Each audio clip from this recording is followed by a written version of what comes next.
The office was closed in the twinkling, and Bob Cratchit, with the long ends of his white comforter dangling below his waist, for he boasted no great coat, went down a slide on Cornhill 20 times, in honor of its being Christmas Eve, and then he ran home to Camden Town as hard as he could pelt, to play with his family at Blind Man's Buff.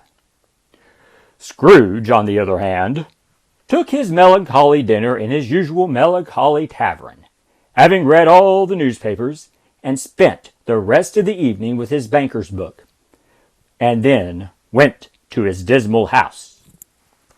Darkness is cheap, and Scrooge liked it. The yard was so dark that even Scrooge, who knew its every stone, had to grope with his hands through the fog and the frost to find the door. Now, it is a fact that there was nothing at all particular about the knocker on the door. Let it also be borne in mind that Scrooge had not bestowed one thought on Marley since his last mention of his 7 years dead partner that afternoon. And then,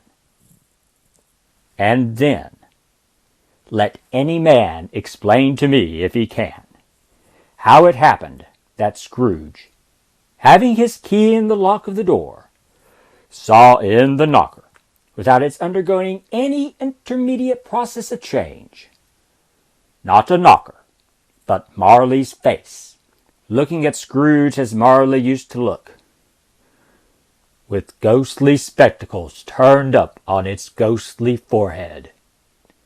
As Scrooge looked fixedly at this phenomenon, it was a knocker again. To say that he was not startled, or that his blood was not conscious of a terrible situation, or a terrible sensation to which it had been a stranger from infancy, would be untrue. Scrooge walked through his rooms to see that all was right. Sitting room, bedroom, lumber room, all as they should be. Nobody under the table, nobody under the sofa, nobody under the bed, nobody in the closet. Closed the door. He locked himself in. He double-locked himself in, which was not his custom. And then he took off his cravat, put on his dressing gown and slippers, and his nightcap, and sat down before the fire to take his gruel. Marley! Marley! Marley! I could have sworn in the knocker I saw... Ah, humbug! Marley's been dead these 7 years. Humbug! All humbug! What I need is a good night's...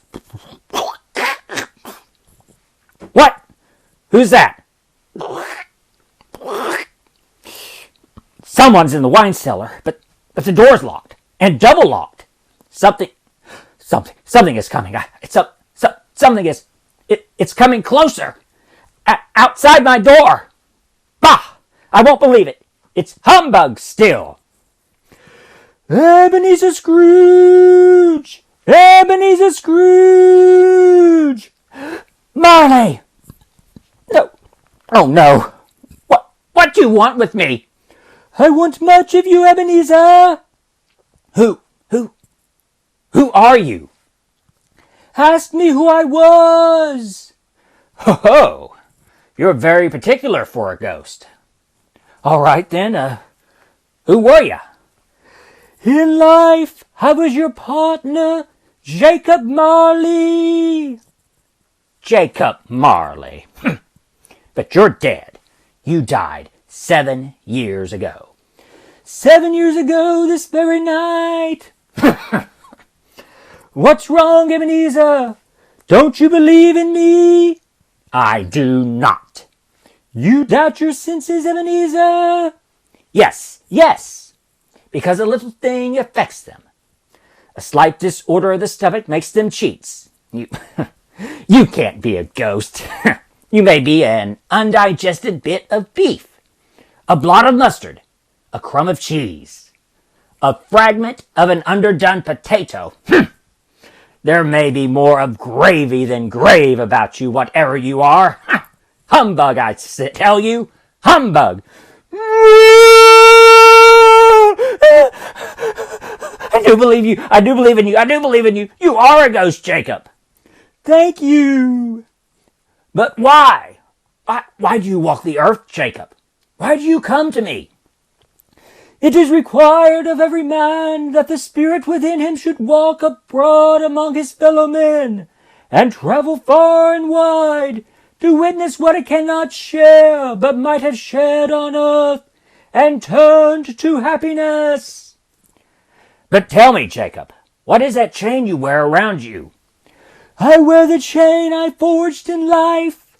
I made it link by link, and yard by yard, by my own free will. Is its pattern strange to you, Ebenezer? Cash boxes? Keys and padlocks? Ledgers and purses? Yours was as heavy and as long as this 7 years ago. You have labored on it since, Ebenezer. Oh, Jacob, speak comfort to me, Jacob. Comfort I have none to give. I cannot rest. I cannot stay. I cannot linger. Weary journeys lie before me. You travel fast? Yes, Ebenezer, on the wings of the wind. Ah, 7 years dead and traveling all the time. 7 years, Ebenezer, 7 years of remorse. Ebenezer, do you know that no space of regret can make amends for one life's opportunities misused? But you were always a good man of business, Jacob. Business? Mankind was my business. Charity, mercy, benevolence, they were all my business. The dealings of my trade were but a drop of water in the comprehensive ocean of my business. Jacob, don't take on so now, Jacob. Listen to me, Ebenezer. I'll listen to you, Jacob. Go on, Jacob, now. Speak to me, but don't be so flowery. Ebenezer, I am here to warn you that you have yet a chance of hope of escaping my fate. Do you hear that, Ebenezer? Yes, Jacob, yes, you always were a good friend to me, Jacob. Thank you, Jacob. But go on. How shall I escape? Oh, I'm afraid, Jacob. You will be haunted by 3 spirits. Is that the only chance and hope, Jacob? It is your only chance and hope. Oh, well then I think I'd rather not. Without their visits, you cannot hope to shun the path I tread. Expect the first tomorrow when the bell tolls 1. Couldn't I take them all at once and have it over, Jacob? Ebenezer, look that, for your own sake, you remember what has passed between us. Remember, when the bell tolls 1, look for the first spirit. Marley! Jacob Marley!